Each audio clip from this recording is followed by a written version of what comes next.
Còn Nhôm xin chào mọi người.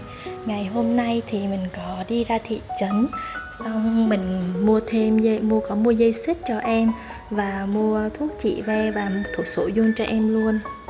Rồi khi mình mua xong mình đi về á thì mình có ghé qua bên nhà em Còm Nhom để xin mua lại em. Thì tiếc là mình qua thì anh chủ đi đám cưới mất rồi, chỉ còn mấy đứa nhỏ ở nhà thôi, nên là mình vẫn chưa mua được em. Nên là mình đang định là chờ chồng về á, mình sẽ nhờ chồng qua thương lượng với anh chủ để mua lại em. Lúc mình về nhà thì thấy em Còm Nhom đứng chờ ở ngoài vườn rồi, xong mình đi lấy cơm mình trộn cá cho em ăn.